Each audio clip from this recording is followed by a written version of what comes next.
Hello दोस्तों, आप लोगों का एक और बार फिर स्वागत है जीएस मास्टर्स पे। ठीक है। हमने इससे पहले हमने वीडियो बनाई है। ठीक है, जिसका आपका डिस्क्रिप्शन बॉक्स में आपको उसका लिंक मिल जाएगा अगर आपको हमारी वीडियो अच्छी लग रही है तो। ठीक है। अब देखो, हमारा अगला टॉपिक क्या है? प्रस्तावना, प्रियम्बल।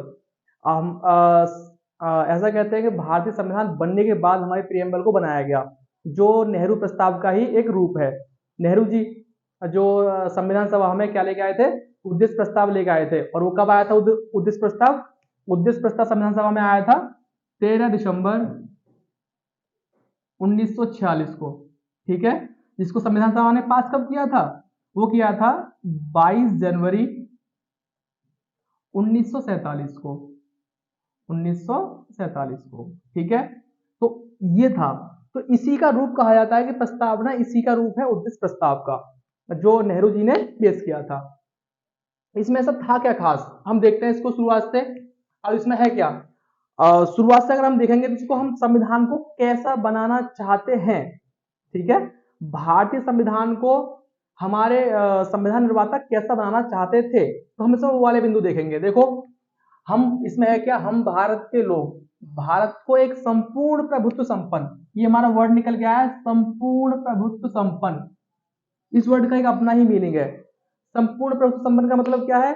कि भारतीय संविधान ये इस बात की गारंटी देता है कि जो भारत के निर्णय होंगे, जो भारत के डिसीजन होंगे, उसके अंदर कोई भी विदेशी ताकतें इसमें हमारे निर्णयों को प्रभावित नहीं कर सकती। हम अपने सारे निर्णय लेने के लिए एकदम स्वतंत्र हैं। ठीक है। आपको समझ में आया? ओके।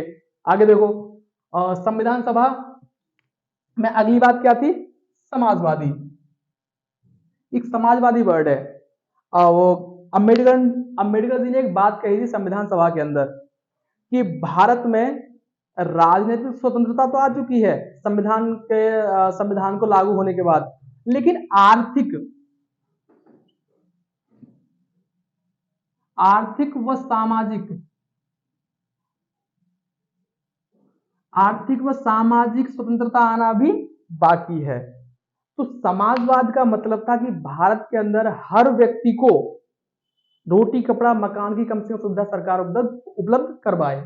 तो जितने भी हमारे संसाधन हैं सार्वजनिक, उन पे सबका समान अधिकार है, चाहे वो अंबानी है चाहे वो एक आम नागरिक है। ठीक है। तो समाजवाद से हमारा मतलब ये था। आगे, पंथ निरपेक्ष, ये एक वर्ड है, पंथ निरपेक्ष। अगर हम इसकी बात करें तो पंथ निरपेक्ष का मतलब क्या था? पंथ निरपेक्ष का मतलब भारत एक बहुसंस्कृति वाला देश है, जहाँ हिंदू मुस्लिम सिख ईसाई बहुत सारे धर्मों के लोग रहते हैं। तो उस टाइम पे जब पाकिस्तान बना था, या तो उस टाइम पे पाकिस्तान ने अपने आप को इस्लाम कंट्री घोषित कर दिया। लेकिन हमारे सामने प्रश्न आया, हमारे यहाँ बहुत सारे ऐसे आवाजें थी जो कह रही थी कि भारत को एक हिंदू राष्ट्र होना चाहिए। भारत, अगर पाकिस्तान ने अपने आप को एज ए मुस्लिम कंट्री इस्लाम में तब्दील कर दिया है तो। लेकिन हमारे संविधान निर्माताओं ने क्या किया कि नहीं, भारत में संविधान का या फिर देश का कोई धर्म नहीं होगा। भारत क्या रहेगा? धर्मनिरपेक्ष रहेगा। इसको हम धर्मनिरपेक्ष भी कहते हैं कि भारतीय संविधान का कोई धर्म नहीं होगा, भारत का कोई धर्म नहीं होगा। ठीक है। अगला वर्ड क्या है? लोकतांत्रिक। भारत में लोकतंत्र तो आपको पता ही है, कब आया? 1947 में आया। यहाँ पर चुनाव के आधार पर सारी चीजें होती हैं। तो भारत के अंदर कोई भी पद, भारत में जो भी पद आएगा या फिर जो भी व्यक्ति होगा, वो चुन के ही आएगा। जनता ही जनार्दन है सबकी। ठीक है। और भारत में आपने देखा होगा चुनाव भी होते हैं। और चुनाव की क्या बात करेंगे, भारत में अभी भी चुनाव हुए हैं, जिसका हम सबको पता है। अब कई सारे इसके मुद्दे निकल के आते रहते हैं कि भारत में। ठीक है। तो लोकतांत्रिक का मतलब है कि भारत में सारे लोकतांत्रिक प्रक्रिया को अपनाया जाएगा और भारत में ज्यादातर जो पद होंगे वो लोकतांत्रिक होंगे। मतलब जनता ही हर पद के लिए नियुक्त करेगी किसको? अपने प्रतिनिधियों को। तो लोकसभा हो या राज्यसभा, इसको हमको सारी चीजें दिखती है ये वाली। आगे, गणतंत्र। गणतंत्र का मतलब है कि भारत के अंदर कोई भी पद राजा का नहीं होगा, राजा का बेटा राजा नहीं बनेगा। ठीक है। भारत में अगर कोई व्यक्ति किसी पद पे है तो उसके बाद सोचे कि अपने बेटे को बिठा दे वो, तो ऐसा नहीं है। भारत में ये सारी चीजें खत्म है, क्योंकि गणतंत्र है। तो जो हमारा भारत में क्या है, राष्ट्रपति पद है। तो राष्ट्रपति का भी हमारे यहाँ क्या होता है? निर्वाचन होता है। लेकिन अगर हम दुनिया में देखें, ब्रिटेन के संविधान में आज भी वहां पे राजा का शासन कहा जाता है, जो उसका उत्तराधिकारी ही राजा बनता है। जैसे विक्टोरिया हो गई, रानी विक्टोरिया, उसके बाद में बहुत सारे उसके आते गए, तो वहां पे राजनीतिक पद है, लेकिन भारत में ये वाला शब्द गण गणराज्य इसको खत्म कर देता है। ठीक है, तो हम भारत को कैसा बनाना चाहते हैं? संपूर्ण प्रभुत्व संपन्न, समाजवादी, धर्मपंथ निरपेक्ष, लोकतांत्रिक गणराज्य बनाना चाहते हैं। ठीक है, अब हम भारत के लोगों को क्या क्या देना चाहते हैं? भारत में लोगों को हम क्या क्या देंगे? तो क्या देंगे? न्याय कितने प्रकार का दिया जाएगा भारत के लोगों को? न्याय की बात करें तो सामाजिक, आर्थिक और राजनीतिक, 3 प्रकार के न्याय देने की बात करते हैं हम भारत के अंदर। भारत में लोगों को 3 प्रकार का न्याय दिया जाएगा, सामाजिक, आर्थिक और राजनीतिक। अच्छा, और ये स्वतंत्रता कितने प्रकार की होगी? आपको स्वतंत्रता होगी विचार, अभिव्यक्ति, विश्वास, धर्म और उपासना। 1, 2, 3, 4 और 5, 5 प्रकार की आपको स्वतंत्रता दे रखी है इन लोगों ने। ठीक है, हमारे ठीक है, 5 प्रकार की आपको दे रखी है स्वतंत्रता और 3 प्रकार का न्याय। कई बार क्वेश्चन आया कि बताओ भारतीय संविधान में या प्रस्तावना में कितने प्रकार की न्याय की बात करते हैं? तो कितने प्रकार का न्याय है? 3 प्रकार का। और भारत में क्या है? देखो, स्वतंत्रता में क्या रखा? विचार, अभिव्यक्ति, आप अपने विचारों को कहीं भी आप कुछ भी बोल सकते हो, कुछ भी मतलब ऐसे शब्द बोलेंगे आप जाके दूसरे व्यक्ति की स्वतंत्रता को हानि ना पहुंचे। ठीक है, आपका जो विश्वास है, आप किसी भी धर्म में विश्वास करते हैं, आप चाहें तो किसी धर्म को अपना सकते हैं, किसी धर्म को छोड़ सकते हैं, अपने धर्म का प्रचार कर सकते हैं, जो कि हमारे कौन से आर्टिकल 25 से 28 तक दे रखा है। 25 से 28 ये बात हमको दिखती है इसके अंदर। ठीक है, अच्छा, आगे उपासना की स्वतंत्रता हमको दे रखी है। आगे हमको समानता कितने प्रकार की दे रखी है? प्रतिष्ठा और अवसर, 2 प्रकार की हमको क्या दे रखी है? समानता दे रखी है इसके अंदर। ठीक है, आगे देखते हैं। तथा उन सब में व्यक्ति की गरिमा और राष्ट्र की एकता और अखंडता सुनिश्चित करने वाली बद्धता की बात की गई है। ठीक है, हम सब प्यार से रहेंगे, भारत को एक बनाने का प्रयास करेंगे। जैसा हमारा भारत है, हम भारत में ऐसा कोई काम नहीं करेंगे जिससे भारत की अखंडता को खतरा पहुंचे। और भारत में क्या दे रखा है? भाषा के, ना ही भाषा के आधार पे, ना ही धर्म के आधार पे, हर युवा में हम लोग क्या करेंगे? देशभक्ति भावना को जागृत करने का प्रयास करेंगे, जिससे क्या हो? भारत की अखंडता, एकता पर कोई मतलब नुकसान न पहुंचे। आगे दृढ़ संकल्प होकर अपनी इस संविधान सभा में तारीख 1949, बहुत इंपोर्टेंट है ये वाला पोर्शन। हमने भारतीय संविधान को कब अपनाया? कब अपनाया? 26 नवंबर को अपनाया। अपनाया क्या? हमने खुद ही बनाया और खुद ही इसको आत्मसमर्पित कर लिया। ठीक है, संविधान सभा ने इस तारीख को, ठीक है, आत्मसमर्पित, हम इस मतलब खुद ही बनाया, खुद ही अपने आप को इसको हमने आत्मसमर्पित कर लिया संविधान को। तो इतना हमारा संविधान सभा में दे रखा है। ठीक है, दोबारा देखते हैं हमारा देश कैसा होगा? संपूर्ण प्रभुत्व संपन्न, समाजवादी, पंथनिरपेक्ष, लोकतांत्रिक गणराज्य होगा। ठीक है, दूसरा मैंने सारे इसके बिंदु आपको बता दिए। दूसरा, हमारे यहाँ कितने प्रकार की दे रखी है न्याय दे रखा है? वो है 3 प्रकार का, और 5 प्रकार की स्वतंत्रता दे रखी है, और 2 प्रकार का हमको समानता दे रखी है।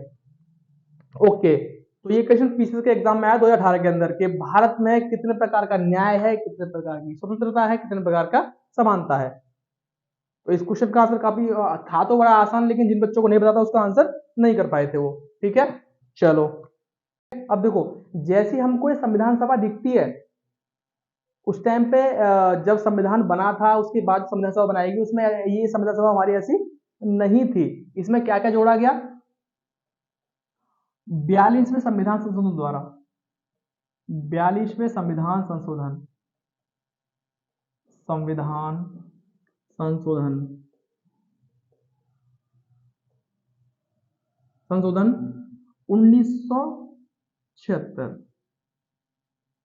1976 में क्या किया गया? कौन कौन से वर्ड इसमें जोड़े गए? पहला समाजवाद, दूसरा पंथ निरपेक्ष, तीसरा अखंडता।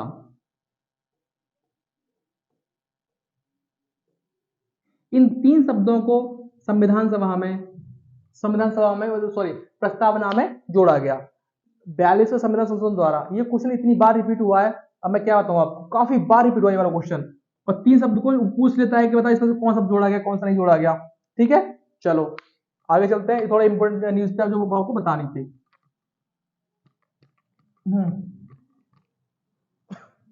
देखते हैं, अब कुछ लोग थे जिन्होंने प्रस्तावना को कुछ वर्ड दिए हैं, यहां से वो क्वेश्चन कई बार पूछता है, जैसे कि किस व्यक्ति ने प्रस्तावना को संविधान की आत्मा कहा है, किस व्यक्ति ने संविधान की कुंजी कहा है इसको। ठीक है, तो देखते हैं, पहला जो पहले विभूषी थे के.एम. मुंशी, के.एम. मुंशी, इन्होंने संविधान को क्या बोला है, सॉरी प्रस्तावना को, इन्होंने प्रस्तावना को बोला है कुंजी, प्रस्तावना को संविधान की कुंजी, कुंजी कहा। ठीक है, आगे दूसरे व्यक्ति थे ठाकुरदास भार्गव, ठाकुरदास भार्गव, इन्होंने क्या बोला, इन्होंने कहा था कि ये जो प्रस्तावना है ये संविधान की आत्मा है, संविधान की आत्मा। तो किसने आत्मा बोला है, ठाकुरदास भार्गव ने, और किसने इसको संविधान की कुंजी कहा है, ये कहा है हमारा के.एम. मुंशी ने। ओके, ऐसे तो इसमें संविधान सभा में जो भीमराव अम्बेडकर थे इन्होंने भी काफी बातें बोली, तो उन्होंने कहा था ये जो संविधान है हमारा ये तुम लोगों को या फिर भारत के नागरिकों को केवल राजनीतिक स्वतंत्रता देता है, लेकिन ये देश के अंदर भी आर्थिक और सामाजिक स्वतंत्रता आना भी बहुत बाकी है। ठीक है, क्योंकि आपको दिखता होगा भारत के अंदर क्या है, जातिवाद की व्यवस्था बहुत पुरानी है और ये यहाँ की जड़ें नहीं छोड़ रहा है अभी तक। तो इसी बात को दोहराते हुए संविधान सभा में कहा था किसने, क्या नाम था, डॉक्टर भीमराव अम्बेडकर ने। ठीक है, कि भारत के संविधान का क्या है, यहाँ पे भी आर्थिक और सामाजिक स्वतंत्रता आना बहुत बाकी है अभी। ओके, आगे चलते हैं, आगे इसमें देखते हैं अभी।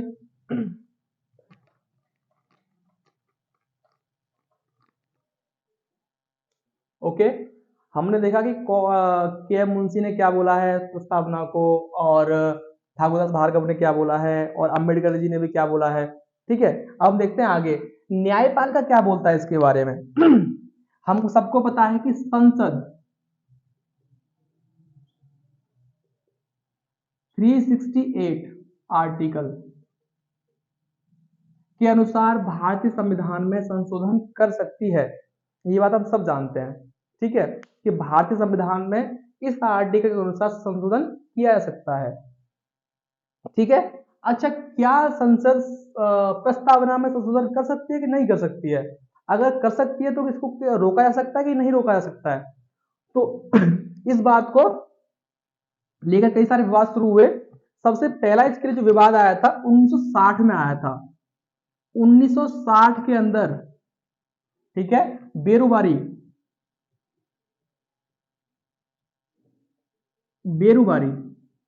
एक बेरुबारी वाद आया, जिसके अंदर क्या था कि भारत सरकार ने कुछ जमीन किसको दे दी, पूर्वी पाकिस्तान जो था उसको दे दी। अब इसको लेकर विवाद शुरू हुआ, क्या भारत सरकार भारत के अखंड हिस्से में से कोई जमीन का टुकड़ा किसी अन्य देश को सौंप सकती है, या फिर वहां से अंदर तो लेने का पता है, क्या उस किसी को भारत की जनता से पूछे बिना ये वाला काम कर सकती है कि नहीं कर सकती है। इसको लेकर पिटीशन दायर हुए सुप्रीम कोर्ट में, और सुप्रीम कोर्ट ने साफ साफ उस टाइम पे कहा था कि भारत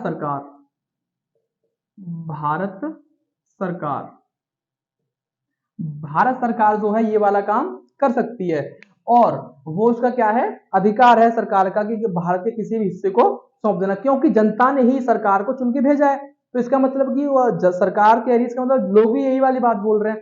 तो लोगों ने कहा था नहीं, इन्होंने जनमत संग्रह नहीं कराया इस वाली बात का कि इसमें भारत के किसी हिस्से को इन्होंने किसी को दे दिया, ये तो बड़ी गलत बात है, मतलब सरकार को हमसे पूछना चाहिए था पहले, जनमत संग्रह करवाते, इसका मतलब रेफरेंडम नहीं कराया हमसे। तो यहाँ पे सुप्रीम कोर्ट ने साफ साफ बोला कि ये अधिकार है, संविधान के किसी भी संशोधन को कर सकती है। ठीक है, यहाँ पे उन्होंने प्रस्तावना को इसमें संशोधन करने की बात कही कि प्रस्तावना के अंदर संसद संशोधन कर सकती है। अगला मुद्दा निकल के आया 1973 में। 1973 में इसमें क्या हुआ, इसमें केशवानंद भारतीवाद कहते हैं इसको, केशवानंद भारतीवाद। केशवानंद भारतीवाद में एक बहुत ही महत्वपूर्ण निर्णय लेते हुए सुप्रीम कोर्ट ने एक बात बोली कि भारत सरकार भारतीय संविधान के मूलभूत ढांचे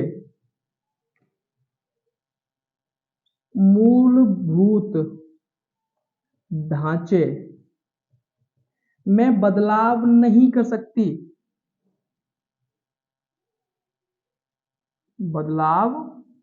सकती, इसके अंदर मूलभूत ढांचे के अंदर बदलाव नहीं किया जाएगा।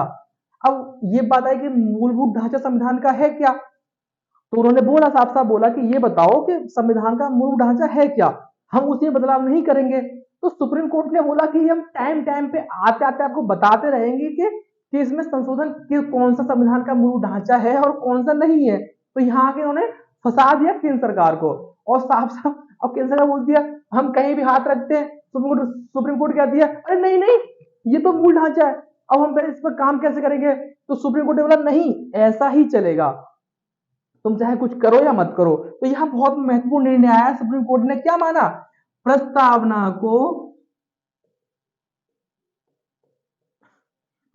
को मूलभूत ढांचा माना संविधान का। इसका मतलब क्या हुआ कि प्रस्तावना में कोई भी, इस प्रस्तावना के किसी बिंदु में सरकार कोई भी संशोधन नहीं कर सकती। ठीक है, अगला बिंदु देखते हैं। पहला बिंदु 1960 में आया, दूसरा 1973 में आया, तीसरा 1994 भूमयवाद।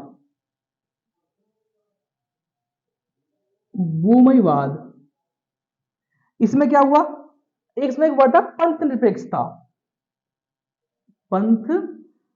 निरपेक्षता, जिस वर्ड को कब जोड़ा गया, 42वें संविधान संशोधन द्वारा 1976 में।